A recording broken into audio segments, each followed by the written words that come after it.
Que vous soyez acteur du monde de l'EdTech ou simplement curieux de la transformation de l'éducation et de la formation, ou si vous souhaitez vous former à de nouvelles connaissances et compétences, ce podcast est fait pour vous. Nous allons continuer à vous éclairer sur ce monde en perpétuelle ébullition. Ce podcast vous est présenté par la Banque des Territoires. Pour que la transformation de l'éducation profite à toutes et à tous, la Banque des Territoires agit au service de l'intérêt général pour des territoires plus attractifs et plus inclusifs.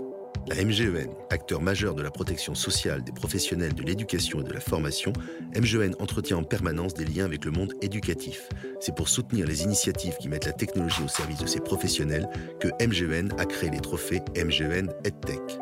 Et la Maïf, parce que le numérique façonne toujours plus le quotidien de chacun, la Maïf met à la disposition de tous des services pour mieux accompagner l'individu dans la transformation numérique de la société.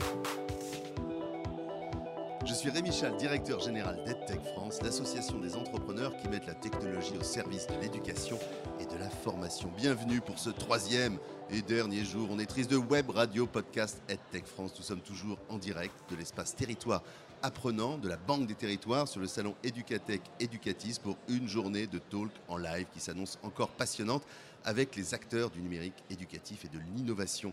Associations, instituteurs, professeurs, entrepreneurs, chercheurs, ils vont se succéder sur ce plateau pour partager leurs initiatives, leurs innovations.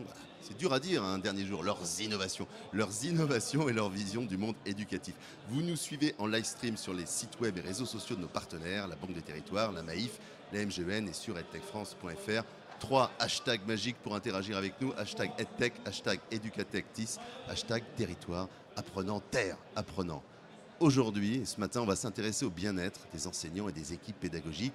Comment leur permettre d'échanger entre eux, de partager en dehors de la salle des profs. Est-ce que ça doit être sur les réseaux sociaux? Là, on est beaucoup dans le jugement et ça manque franchement de convivialité. Mon invité du jour propose une alternative qui permet aussi de lier les pratiques de terrain et les travaux de recherche. Bonjour Florence Rizzo. Bonjour. Alors Florence, vous êtes cofondatrice et co-directrice de SynLab, SYNLAB en un mot. Qu'est-ce que c'est et pourquoi avoir créé cette structure ? Alors SynLab est une association d'intérêt général que j'ai créée en 2012 avec pour objectif de contribuer à faire le lien entre le monde de la recherche et le monde des professionnels de l'éducation et en partant du constat que alors en France, un enfant issu de milieux défavorisés a 4 fois moins de chances de faire partie des bons élèves et par ailleurs les enseignants sont 2 à 4 fois moins formés que dans les pays de l'OCDE qui réussissent bien. Donc on se retrouve finalement avec une vraie difficulté en France d'accompagnement des enseignants et notamment des jeunes enseignants qui en début de carrière sont souvent affectés en éducation prioritaire, donc dans des territoires extrêmement problématiques. Et donc l'idée, c'est depuis le démarrage d'accompagner les professionnels de l'éducation en se disant que c'est eux qui, au quotidien, font la réalité du système éducatif pour les enfants et que si on les accompagne eux, on peut vraiment transformer l'éducation. Donc syn en grec, ça veut dire avec et depuis le début, l'enjeu, c'est vraiment de faire avec les acteurs en se disant que ce sont eux qui, au quotidien, peuvent vraiment transformer les choses. Donc on n'est pas forcément dans l'attente de la énième réforme parce que des réformes... Il y en a beaucoup, souvent, avec des changements de gouvernement, des changements de ministres. Donc certaines peuvent être très intéressantes, c'est pas le sujet, mais le terrain est un peu, je pense, fatigué de la succession des réformes. 4 réformes des rythmes scolaires en 10 ans. Et le CDE montre bien que cette succession des réformes empêche finalement une vraie transformation des pratiques sur le terrain. Donc nous, on a vraiment une vision du changement qui part de la base, en se disant que c'est vraiment avec ces enseignants qu'on arrivera sur le long terme à transformer les pratiques parce que l'éducation c'est du temps long et donc si on veut vraiment sincèrement accompagner la transformation c'est sur le terrain à bas bruit et sur le long terme qu'on y arrivera. Et à titre personnel, pourquoi cette initiative, pourquoi cette démarche, cette envie d'avoir un impact, cette envie d'accompagner la transition éducative et puis surtout d'aider les professeurs et les enseignants? Qu'est-ce qui dans votre parcours personnel peut-être a déclenché cette envie? Alors, moi, je viens d'une famille où mes parents ont pas le bac. Je viens d'une zone rurale, en fait, de l'Est de la France. Famille du côté de mon père, immigrés italiens qui ont... Rizzo, voilà, c'est ça. Qui ont grandi plutôt dans un coron. Et avec toujours cette idée quand même que l'éducation, c'était une manière de grandir et d'avoir une certaine ascension sociale. Donc, c'est une famille qui a beaucoup cru dans l'éducation publique notamment et qui m'a permis de faire pas mal d'études. Donc j'étais plutôt bonne élève, j'ai suivi ce qu'on appelle des parcours type grandes écoles, Sciences Po ESSEC, un complément à l'INSEAD, mais avec le sentiment sur les bancs de ces grandes écoles que je voyais ce que Bourdieu disait, c'est-à-dire la reproduction des inégalités. C'est-à-dire que les jeunes qui étaient sur les bancs de ces grandes écoles étaient majoritairement issus de milieux... Se connaissaient parfois depuis la maternelle en réalité. Exactement, et c'est ce que Bernard Lahire a montré dans son dernier livre Enfance de classe, c'est que finalement il y a une vraie reproduction des inégalités sociales et scolaires en France qui est dramatique et qui a été à la source de mon engagement pour l'éducation. Et par ailleurs, j'ai eu des expériences en tant qu'enseignante à l'étranger ou en France, jamais dans l'éducation nationale, mais avec toujours, en tout cas, un immense respect pour cette profession qui me semble absolument déterminante pour accompagner les jeunes générations à grandir et à s'insérer socialement et professionnellement. Oui, parce qu'un parcours Sciences Po, ESSEC, INSEAD, vous pourriez être en banque d'affaires là, en réalité. Oui, mais c'est un choix. C'est un vrai choix. Ouais. C'est un vrai choix et je pense qu'à un moment donné, quand on se questionne sur le sens de son action, je me sens plus justement à ma place ici qu'en banque d'affaires. Et voilà, j'avais envie fermement de contribuer à une transformation positive de la société. Et l'éducation me semble à la racine de tout changement social. C'est-à-dire que si on veut contribuer à ce que la société aille mieux demain, il me semble que si on réduit les inégalités et qu'on travaille dès l'école, on est plutôt dans une logique préventive que curative. Il y a une envie de rendre aussi, peut-être, de rendre à l'école ce que l'école vous a apporté. Oui, il y a un peu de ça aussi, clairement, parce que j'ai eu de la chance en fait dans cette histoire-là d'être plutôt bonne élève et de réussir à comprendre en fait les codes du système scolaire et à m'y insérer relativement bien. Donc et quand je vois effectivement l'évolution des statistiques qui fait qu'aujourd'hui finalement les enfants issus de milieux défavorisés ont presque moins de chances qu'avant de faire partie des bons élèves, forcément ça me touche. D'accord. Et alors SynLab concrètement, qu'est-ce qu'on fait ? Je suis enseignant, qu'est-ce que je vais trouver avec SynLab ? Alors on a développé une plateforme qui s'appelle êtreprof.fr avec des enseignants. On a beaucoup travaillé, on travaille vraiment avec les communautés et ça c'est hyper important dans l'ADN et la genèse disons d'être prof. C'est porté avec et pour les communautés enseignantes. Et donc être prof aujourd'hui, c'est 350 000 enseignants qui reviennent sur la plateforme. C'est à peu près 100 000 enseignants par mois. Et du premier degré et du second degré. Donc on est sur le SCO de la maternelle au lycée. Et avec plutôt des contenus qui s'adressent à eux sur les questions pédagogiques, d'accompagnement d'élèves à besoins spécifiques, de relations avec les parents, relations avec l'écosystème, donc tout ce qui est un petit peu à côté de la pure didactique des disciplines, mais qui fait le cœur du métier d'enseignant. Et donc la majorité des enseignants qui sont sur cette plateforme sont plutôt des enseignants en première partie de carrière, qui ont entre 25 et 40 ans, qui sont dans leur 15 premières années et qui trouvent chez Être Prof à la fois donc des ressources mais aussi des temps d'échange entre pairs qui leur permettent de se rassurer sur leurs pratiques, de s'inspirer grâce aux pratiques des autres et de trouver des moments de dialogue, de réflexivité aussi sur leurs pratiques. Donc on fait beaucoup de live sur Facebook à 21h le soir, qui est un moment où souvent les enseignants préparent leur cours du lendemain et ont un peu plus de temps et de bande passante. les mercredis après-midi, parfois les samedis matins. Enfin, donc on est sur des temps qui sont les moments où ils ont un peu de disponibilité, et en essayant d'avoir des formats un peu différents, de libre antenne aussi, qui leur permettent de venir avec leurs questions, se développer professionnellement à partir de leurs questions.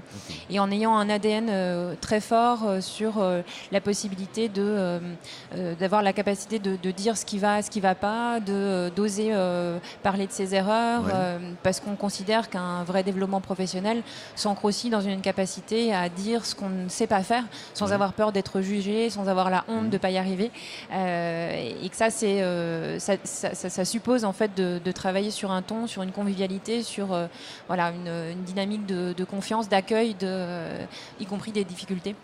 C'est le bouche à oreille qui fait qu'il y a autant d'enseignants qui viennent sur la plateforme, ou il y a une communication spécifique à l'égard de ces communautés éducatives? Comment ça se passe? Alors, ça fonctionne beaucoup avec Facebook. Il y a beaucoup de groupes Facebook très actifs, on va dire. Donc, on est encore très dépendant de Facebook, et beaucoup par le bouche à oreille, les réseaux sociaux. C'est vraiment ça qui a fait la notoriété d'être prof. Et être prof est donc vraiment un petit peu entre les plateformes institutionnelles qui vont apporter des contenus de grande qualité et toute la blogosphère, la twittosphère, enfin les réseaux sociaux, où il va y avoir de la convivialité, mais pas forcément toujours le sérieux de la ressource. Et est-ce que vous arrivez à avoir des enseignants qui ne sont pas précisément sur la blogosphère ou sur Twitter? Parce que c'est peut-être ceux-là qui sont les plus difficiles à sensibiliser, ou en tout cas à toucher. Alors, comme les enseignants sont plutôt majoritairement des jeunes, donc qui ont entre 25 et 40 ans, ils sont quand même plutôt assez numériques. Ils passent en moyenne 6 heures par semaine sur Internet, à chercher des ressources. Donc, globalement, le cœur des gens auxquels on s'adresse sont vraiment sur Internet. Par contre, on ne s'adresse pas forcément qu'aux plus innovants. Le but, c'est de travailler plutôt avec les jeunes qui, en début de carrière, ont besoin de renforcement et d'accompagnement. Et ces gens-là sont sur tous les territoires, et voilà. Et vous diriez qu'être prof aujourd'hui, c'est plus difficile qu'être prof hier, ou pas, ou simplement les questions sont différentes? Je pense que, en tout cas, ce que les profs de notre communauté disent, c'est qu'aujourd'hui, il y a énormément d'attentes vis-à-vis de ce métier-là, et en même temps, la société a beaucoup bougé. Les parents sont aussi plus éduqués. Donc il y a un niveau d'attente en fait qui a augmenté, et je pense un niveau de complexité dans l'exercice du métier, parce qu'il y a énormément de demandes en fait vis-à-vis de ces enseignants, de à la fois faire les programmes scolaires, de développer les savoir-être, d'éduquer à la paix, au développement durable. Voilà. Et parfois d'être assistant social aussi, c'est aussi ça, être enseignant. Au contact, notamment dans certaines zones de difficultés qui dépassent le cadre strict de la transmission des savoirs, j'imagine. Complètement. Et donc, c'est ce métier protéiforme qui en fait sa richesse, et en même temps sa complexité. Donc, je pense que le mal-être ambiant vient en partie de cette complexité, du manque de confiance qu'il peut y avoir parfois de la part des parents, et avec aussi une inquiétude vis-à-vis de toutes les stratégies d'évitement qui font que beaucoup de parents de classe moyenne ou aisée peuvent retirer leurs enfants de l'école publique de peur d'une mixité sociale. Et voilà, moi, c'est quelque chose qui m'inquiète si on projette le modèle éducatif dans les 20 prochaines années. C'est est-ce qu'on va réussir à garder cette école publique de qualité, accessible à tous, qui donne envie à toutes les classes sociales d'envoyer leurs enfants, et que cette école reste le creuset d'une mixité sociale et de l'intégration d'une société, en fait. Bien sûr. Et parlez-nous du projet Bâtisseurs de possibles, justement. Alors, Bâtisseurs de possibles, c'est le premier projet qu'on a porté avec SynLab, et qui s'adresse à des enseignants plutôt de l'école primaire. L'idée, c'est de permettre aux enfants de ces écoles de se questionner sur le monde, de s'interroger sur les problèmes qui les touchent. Donc ça peut être la question des violences dans la cour de l'école, ça peut être des choses modestes à leur hauteur, mais c'est ça qui est important. Qui est un des sujets aussi, le harcèlement, des questions environnementales, le fait que quand ils font leur chemin vers l'école, de voir des mendiants dans la rue, enfin tout tout ce à quoi ils sont exposés en tant qu'enfants. Et l'idée, c'est de les aider à se questionner sur le monde, à approfondir en fait la problématique qui les touche, et ensuite dans une deuxième étape de leur permettre d'inventer des solutions et de ne pas rester dans le monde des idées, mais de faire. Donc c'est la troisième étape, c'est réaliser vraiment cette solution. Et quatrième, c'est de partager pour inspirer d'autres enfants et leur donner envie de se mobiliser et d'être des acteurs du changement. Et l'idée, c'est qu'on n'est jamais trop petit pour changer les choses. Il ne faut pas attendre que les adultes, le système ou je ne sais pas qui transforment les choses. Donc le but, c'est pas de surresponsabiliser les enfants ou de leur faire peser un poids qui est trop lourd pour eux, mais plutôt de leur donner le goût de se questionner sur le monde et de se dire qu'ils sont en capacité de trouver des solutions et de réaliser ces solutions. Et aujourd'hui, Bâtisseurs, donc c'est des milliers d'enfants à travers la France, mais aussi à travers le monde, puisqu'on est en lien avec un réseau mondial qui s'appelle Design for Change. Et c'est 25 millions d'enfants dans 35 pays qui trouvent des solutions au service de l'intérêt général. Et là, on est en train d'adapter le projet pour les lycées professionnels. D'accord. Parce qu'aujourd'hui, en France, c'est 700 000 lycéens qui sont parfois perçus, mal perçus. Et donc, l'idée, c'est d'utiliser ce programme en fait, pour développer des compétences particulières de confiance en soi, de créativité, de capacité à coopérer, à prendre des initiatives. Donc, voilà. Et l'une des particularités de SynLab, dans ce projet comme dans les autres, c'est ce lien avec la recherche, notamment. Alors, comment est-ce qu'on crée cet aller-retour entre la recherche et le terrain ? Alors, souvent, on a tendance à vouloir faire la recherche d'un côté et éventuellement ensuite vulgariser. Je pense que c'est intéressant et il faut réfléchir à des formats de médiation, de vulgarisation, d'accessibilité, mais ça doit s'ancrer aussi dans un questionnement des besoins des enseignants et des personnes auxquelles on s'adresse. Donc nous, on est très attentifs à comprendre d'abord quelles sont les problématiques terrain. Donc par exemple, je cite souvent cet exemple-là, mais les enseignants vont dire moi j'ai un problème de bavardage dans ma classe et les chercheurs vont parler de mécanismes attentionnels. Et donc il y a une question à la fois de compréhension fine du besoin, d'aller chercher la ressource validée côté recherche et de l'amener de manière compréhensible et accessible dans le langage et la réalité de terrain des enseignants. Et donc c'est ce travail d'aller-retour qui est extrêmement fertile. Et qu'on essaye de porter au quotidien. Donc d'avoir une rigueur scientifique, mais qui est vraiment au service des besoins du terrain. Donc s'il y a des bavardages, je ne punis pas, j'essaie d'abord de comprendre pourquoi il y a des bavardages. Voilà, pourquoi effectivement il y a un manque d'attention. Est-ce que, quel type d'attention on peut travailler, une attention dirigée voilà, donc oui. Et derrière, l'objectif, c'est d'outiller, donc c'est-à-dire d'aider à comprendre, mais aussi d'outiller pour que les pratiques évoluent. Alors le numérique dans tout ça évidemment joue un rôle crucial, d'abord parce que SynLab c'est des sites internet aussi d'accompagnement, on l'a dit, donc le numérique comme un outil pour créer ce lien et le faire vivre. Le numérique c'est peut-être aussi ce qui peut creuser la fracture entre des territoires ou entre des enfants qui n'ont pas accès ou même au même savoir. Donc comment est-ce que vous vous accommodez du numérique ? Est-ce que c'est une cause, une conséquence ? Est-ce que c'est une réponse ? C'est une question ? Pour nous, le numérique n'est qu'un outil. C'est pas du tout. Pour nous, la techno n'est pas première. C'est l'humain qui est premier. Et la techno, elle est juste là pour faciliter les rencontres humaines, la bonne connexion entre deux individus qui peuvent être tutorés, mentorés. Donc voilà, pour nous, le numérique est un facilitateur de rencontres humaines. Et d'ailleurs, quand on a des temps d'échange entre pairs qui sont donc numériques mais synchrones, on a des retours qualitatifs qui sont proches des retours qu'on pourrait avoir dans une formation présentielle. C'est-à-dire, on a pris ma question, on a répondu à mon besoin, ça m'a rassuré, ça m'a aidé à prendre les choses différemment, avec un peu de recul. Et donc là, je trouve que c'est intéressant parce que ce numérique humain synchrone permet de relier les gens plutôt que de les éloigner, en fait. Et l'autre effet qu'on a pu mesurer, c'est que ça permet de toucher des gens qui sont loin des zones de formation. C'est-à-dire que, évidemment, l'Île-de-France, il y a une offre pléthorique de formation, d'universités, Mais quand on est dans des territoires plus éloignés, en zone rurale, dans les territoires d'outre-mer, dans les lycées français de l'étranger, enfin, dès qu'on est un petit peu loin des centres qui sont des centres de recherche et de formation, il y a une appétence encore plus forte pour trouver d'autres voies en fait, pour se former, s'inspirer, se relier en fait.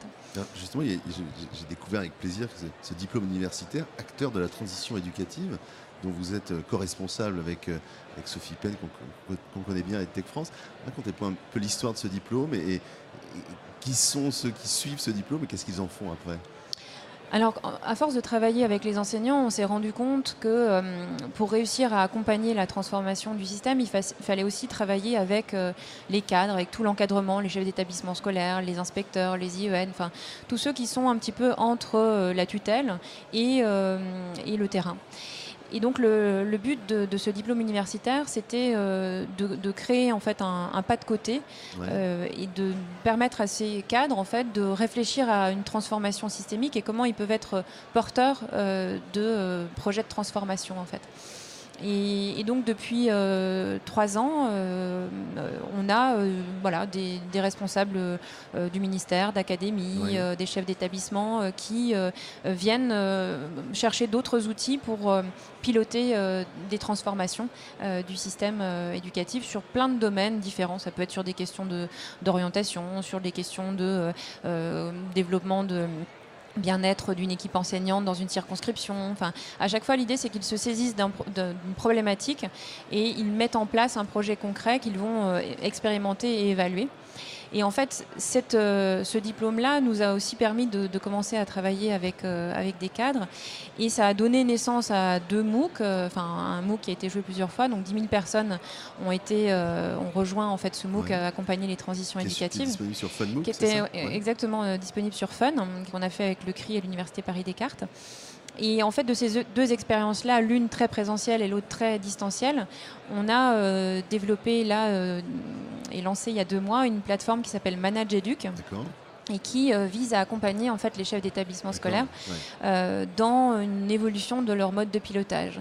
Le constat, c'est qu'il y a énormément de sentiments d'isolement de la part de ces cadres qui sont souvent dans des métiers là aussi en tension, avec beaucoup d'exigences et là aussi des métiers protéiformes. On a vu tristement le suicide de Christine Renon qui a fait beaucoup de remous dans les médias, mais qui est un peu symptomatique alors même si la problématique des directeurs d'école est un tout petit peu différente, mais globalement des pilotes en fait qui doivent aujourd'hui incarner une politique éducative à l'échelle d'un territoire et qui se sentent un peu isolés en fait dans l'exercice de leur métier.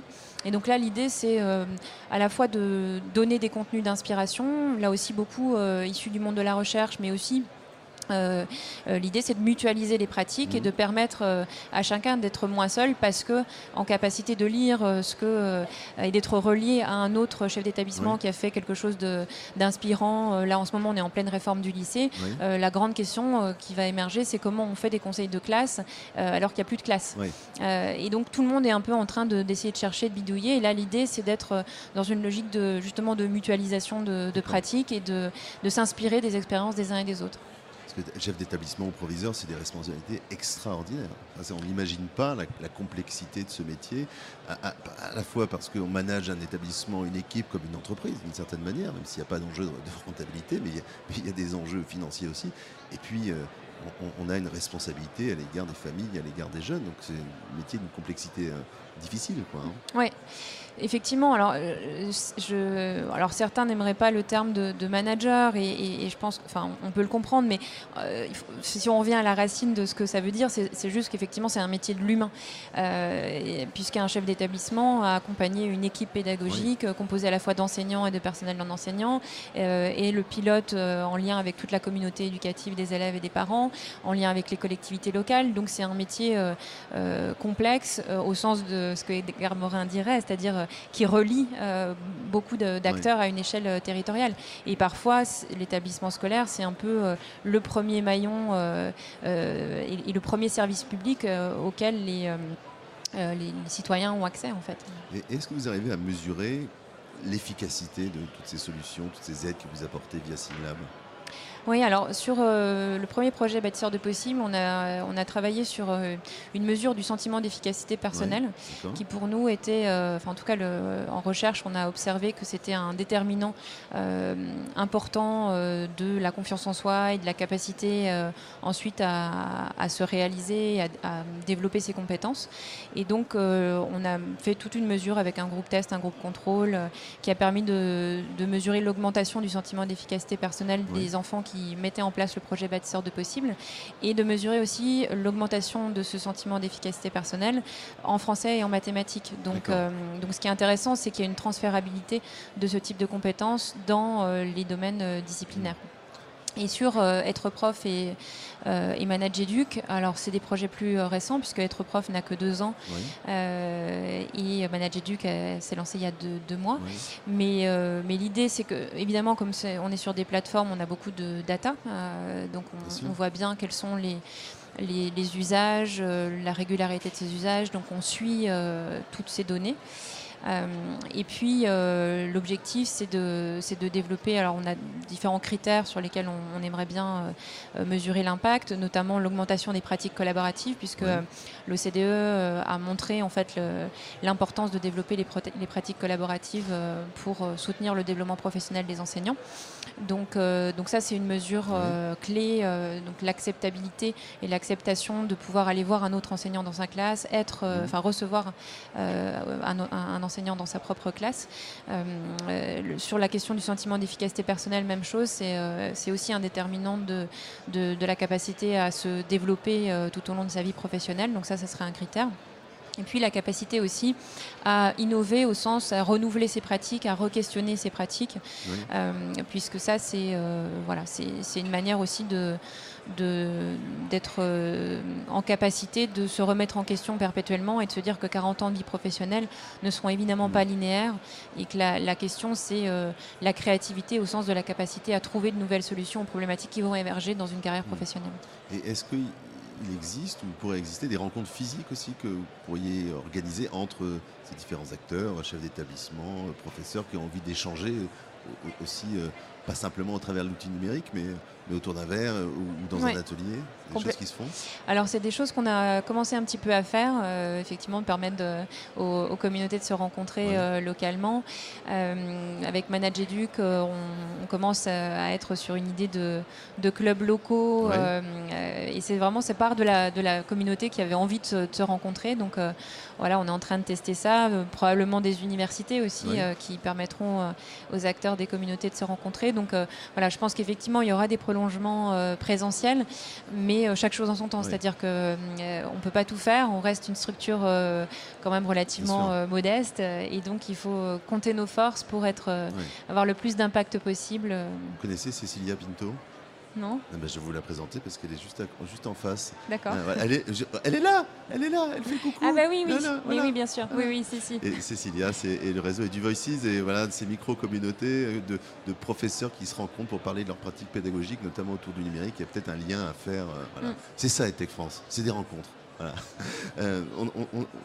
C'est une structure associative, donc Synlab, il y a combien de permanents aujourd'hui? Alors on est à peu près une quinzaine de permanents. Et avec un deuxième cercle d'une vingtaine de personnes qui interviennent régulièrement en tant que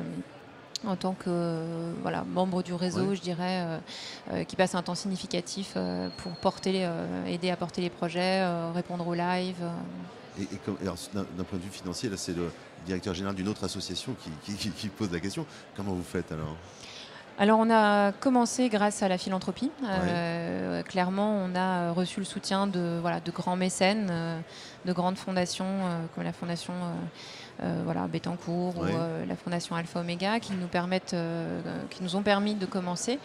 On a été labellisé France s'engage à une époque et puis on a été aussi lauréat d'un PIA, programme d'investissement d'avenir, donc un soutien de l'État assez significatif. Et puis là, l'idée c'est d'avoir un troisième pied, disons, sur l'idée d'une contribution directe en fait des bénéficiaires, donc enseignants ou chefs d'établissement. Donc le fonctionnement d'être prof va être sur un modèle qu'on pourrait appeler freemium. Donc freemium, j'explique, c'est gratuit et si on veut aller plus loin, on voilà, paye quelque chose. Il y a quelques services effectivement qui sont en accès abonné.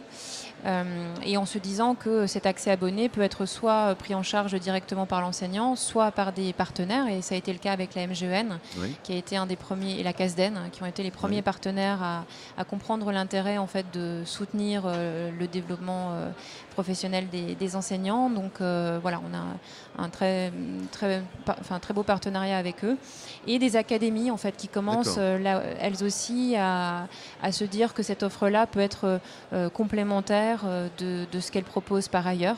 Et donc voilà, nous on a toujours dans l'ADN de travailler avec et de ne pas faire à la place d'eux ou de ne pas faire si les choses sont déjà bien faites. Donc, s'il y a des gens qui nous écoutent aujourd'hui, qui croient au projet, qui ont envie de donner, ils peuvent ou pas ? Ah oui, bien sûr. C'était pas vraiment une question, c'était un appel. Sûr, c'est un appel, mais oui, comme tout le monde associatif, avec la fin de l'ISF, on a pas mal de... c'est difficile. M'en parlez pas, ma pauvre dame. mais voilà, on continue en tout cas à y croire. Donc si effectivement il y a de généreux donateurs qui nous écoutent... Donc, donnez à SynLab, donnez à la Lab School qu'on a rencontré hier, donnez à EduVoices évidemment, et puis donnez à Tech France. Voilà. Bien sûr. Bien, super. Mais c'était encore une fois passionnant. On est sur le salon Educatech, donc il y a évidemment des enseignants qui nous écoutent, qui nous écouteront demain dans le podcast également, des chefs d'établissement. Voilà, s'ils ne connaissent pas encore être prof, j'ai dû qu'ils aillent se connecter très vite et qu'ils participent à cet échange, parce que l'apprentissage entre pairs, le partage d'expériences, le partage de connaissances, notamment pour les jeunes enseignants, c'est quelque chose d'essentiel. Moi, j'ai été prof pendant une dizaine d'années. J'ai commencé à l'université. On ne m'a pas donné une heure de formation sur comment tout bêtement poser ma voix. Alors j'ai appris depuis, même si ce matin j'ai un peu la voix de Barry White, mais voilà, il y a aussi des choses très concrètes sur les sites. Et puis c'est la façon d'exprimer aussi parfois un mal-être, ou en tout cas de trouver des réponses à des questions qu'on se pose. Oui, c'est justement effectivement avec la MGEN qu'on a travaillé sur la question de la voix, avec une cantatrice qui est très forte en fait sur cette question-là. Et effectivement, c'est tous ces apports qui peuvent sembler à la marge de la transmission des savoirs, mais qui en fait est une manière d'outiller fondamentalement les enseignants sur des choses essentielles dans l'exercice du métier dans la classe. La voix, c'est l'instrument de travail. C'est un accordéoniste sans accordéon. Voilà, j'avais envie de parler d'accordéon ce matin. En tout cas, merci beaucoup Florence, c'était passionnant. Je regrette que le chrono me dise de mettre un terme à cette chronique, mais on aura l'occasion de prolonger ces échanges, j'en suis certain. Qualité, mixité, accessibilité à tous, bien-être des enseignants, transition éducative, voilà, tout ça, c'est ce que vous proposez, c'est ce qu'on propose aussi sur la web radio podcast EdTech France, qui continue aujourd'hui, toujours en direct depuis l'espace territoire apprenant de la Banque des Territoires, avec nos partenaires, la MGEN dont on vient de parler, et puis la Maïf également. Merci beaucoup. Merci. À très bientôt.